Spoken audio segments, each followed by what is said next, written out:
하갈의 멸시와 갈등. 네. 사례의 인간적 계획대로 하갈이 임신하게 되었습니다. 예, 죄송합니다. 오늘 저희 5살짜리 딸이 저랑 같이 예배를 드리고 있어가지고. 예. 아무튼 두 번째 제목은 하갈의 멸시와 갈등입니다. 어, 사례의 인간적인 계획대로 하갈이 임신하게 되었습니다. 그런데 종이었던 하갈은 사례의 하녀였지만 하녀 신분으로 되려 사례를 멸시하기 시작합니다. 그러니까 종이 주인을 멸시한 거죠. 사례의 인간적인 해결책이 현실이 되어서 이스마엘이 임신되었고, 이는 인간들이 보기에는 집안의 경사였지만 그 일로 인하여 하녀가 자신을 멸시하게 되자 사례는 오히려 더 큰 상처와 분노를 경험하게 되었습니다. 하갈은 자신이 임신했음을 자랑스럽게 여기며 자신의 지위를 높이고자 했던 것입니다. 이러한 행동은 사례에게, 주인이었던 사례에게 큰 모욕이 되었고, 그 결과로 사례는 하갈을 학대하게 됩니다. 하갈은 결국 그 고통을 견디지 못하고 도망치게 됩니다. 그런데 이런 배경에서 창세기 16장 5절을 읽어보면 재미있는 부분이 발견됩니다. 네. 다 같이 읽겠습니다. 사례가 아브라함에게 이르되 내가 받는 모욕이 당신이 받아야 옳도다. 내가 나의 여종을 당신의 품에 두었거늘 그가 자기의 임신함을 알고 나를 멸시하니 당신과 나 사이에 여호와께서 판단하시기를 원하노라. 이 구절은 사례가 이 구절은 사례가 아브라함에게 따지는 구절입니다. 아브라함의 시로 큰 민족을 이룬다는 말씀을 이루고자 자신의 종이었던 하갈까지 아브라함에게 주었고 이스마엘이 임신되게 도왔는데 하갈이 사례 자신에게 주는 모욕을 아브라함 탓으로 돌리는 것입니다. 그래놓고는 갑자기 이 상황의 부당함을 여호와 하나님께서 판단하시기를 원한다고 따집니다. 여기서 두 가지 포인트가 추출됩니다. 첫 번째 포인트는 사례가 선택한 인간적 수단은 하나님의 뜻을 이루기 위한 좋은 목적이었는데 역으로 자신이 모욕을 당하니까 억울한 마음을 호소했던 것입니다. 두 번째 포인트는 아브라함이 어떻게 보면 여종 하갈과 동침하지 않아도 되었는데 아브라함이 살해하라는 대로 그냥 동의해서 일을 진행한 부분입니다. 하나님의 뜻은 하나님의 방식으로 이루어지는데 아브라함과 사례 모두 하나님의 방식대로 진행되는 것을 기다리지 못하고 인간적인 방법, 인간적인 방식으로 진행해 놓고는 인간적인 해결 방식을 제안한 사례가 자신이 초래한 결과에 대해 자신의 책임으로 여기지 않고 다른 사람인 아브라함을 탓하더니 급기야 하나님까지 들먹였던 것입니다. 이 모습에서 여러분은 어떤 모습이 연상이 되나요? 바로 아담과 하와가 선과 악을 알게 하는 열매를 따먹고 자신의 잘못에 대해서 하와는 마귀 사탄을 탓하고 아담은 하와를 탓하는 타락한 인간상을 그대로 연상시키는 대목입니다. 예, 그렇죠. 나쁜 사람이 된 거죠. 그래서 결국 사레가 열국의 아버지 아브라함의 아내로서 열국의 어머니가 돼야 되는데 하나님의 선택받은 여인이었지만 오늘 본문은 사레마저도 결국 죄성으로 인해 타락한 불완전한 인간인 것을 깨닫게 하는 부분입니다. 이런 것을 보면 그 어떤 사람도 예수 그리스도 외에는 온전한 사람이 없다는 것을 다시금 깨닫게 합니다. 그리고 이때 아브라함이 진짜 하나님 말씀을 믿고 순종했다면 하갈과 동침하지 않았을 것입니다만 아담도 사례의 인간적 해결책에 반대하지 않은 것을 보면 여전히 아브라함이 하나님의 말씀을 온전히 순종하는 믿음의 단계까지는 성장하지 않았던 것을 확인할 수 있습니다. 이처럼 인간의 죄성과 이기심은 하나님의 뜻을 이루는데 도움이 되지 않고 인간관계에서 갈등을 일으킵니다. 사례와 하갈의 관계는 그리스도인들이 서로 어떻게 영향을 미칠 수 있는지 보여줍니다. 우리는 이 이야기를 통해 하나님의 뜻에 온전히 나를 맡기지 않을 때 인간의 죄성과 인간적인 해결책을 선택할 때 인간관계가 어떻게 틀어지는지 그리고 하나님의 뜻을 성취하는데 도움이 되지 않고 그 결과가 얼마나 파괴적이 될 수 있는지를 보게 됩니다. 또한 이러한 갈등이 생기기 이전에 인간적 해결책이 아닌 하나님의 뜻과 지혜와 인도하심에 따라 순종하며 사는 것이 필요함을 다시금 깨닫게 해줍니다. 광야에서 만난 하나님. 하갈이 도망쳤을 때 그녀의 고통과 상처를 들으셨던 하나님은 하나님의 사자를 하갈에게 보내셨습니다. 그렇게 나타난 여호와의 사자가 하갈에게 준 첫 말씀은 다시 사레에게 돌아가 복종하라는 것이었습니다. 그리고 여호와의 사자는 그녀와 그녀의 자손이 크게 번성할 것이라고 약속을 주십니다. 이 부분은 대충 읽게 되면 별 의미 없이 쉽게 넘어갈 수 있는 대목입니다. 그러나 두 구절을 더 묵상할 필요가 있습니다.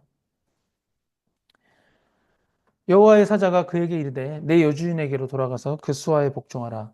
여호와의 사자가 또 그에게 이르되 내가 내 씨를 크게 번성하여 그 수가 많아 셀 수 없게 하리라.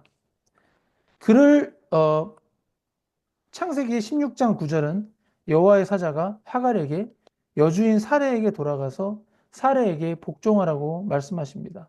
이는 하나님께서 세우신 질서에 순종해야 하는 것을 하갈에게 가르치신 것입니다. 앞에서는 아브람과 사레만 다루었지만 사실상 하갈에게서 우리가 배울 수 있는 부분이 있습니다.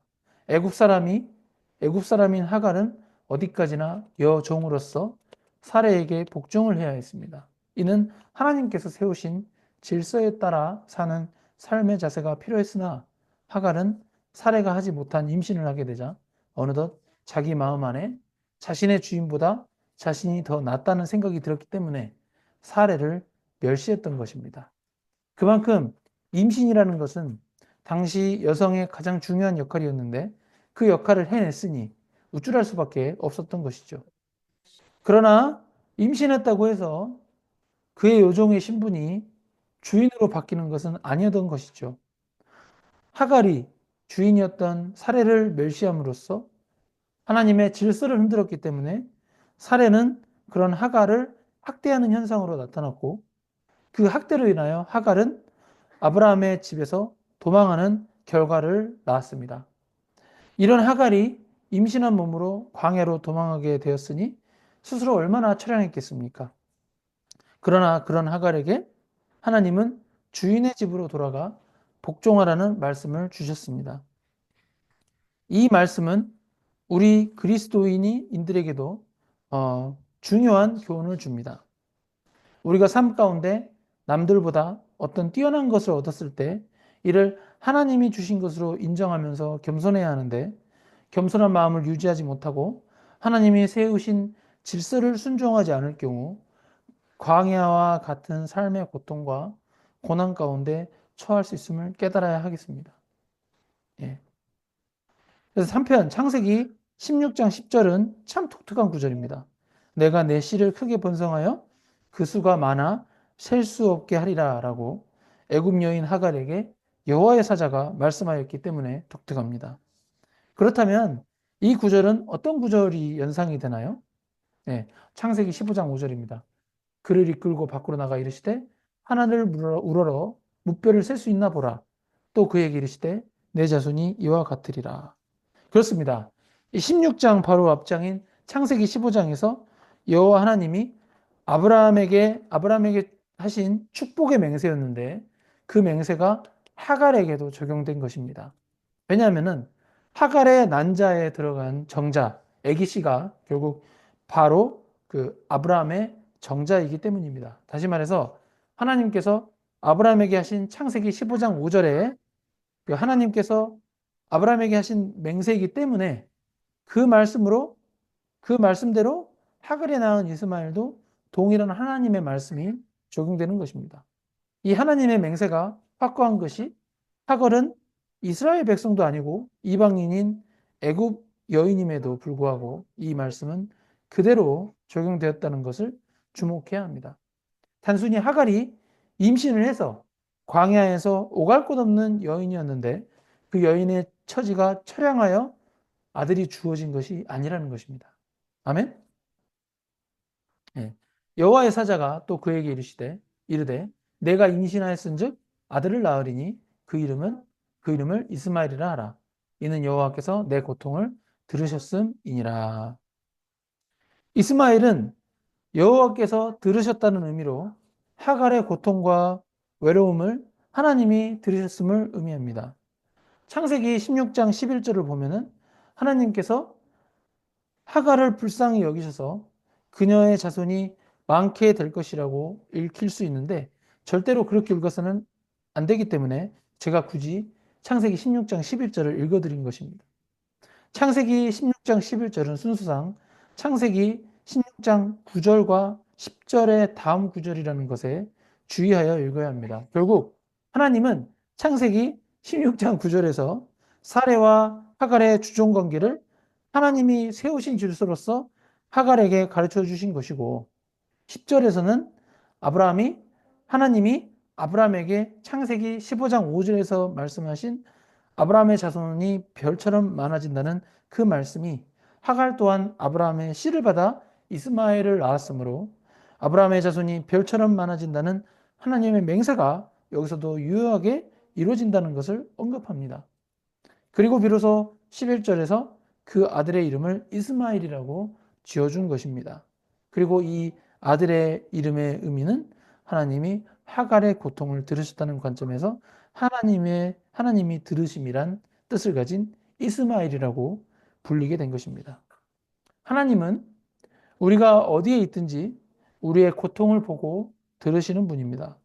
하갈이 주인의 집에서 쫓겨나 절망하며 광야에 도망쳤을 때조차 여호와 하나님은 그의 사자를 보내셔서 그녀를 찾아오셔서 위로하시고 하나님의 질서에 순종하라고 가르치셨습니다.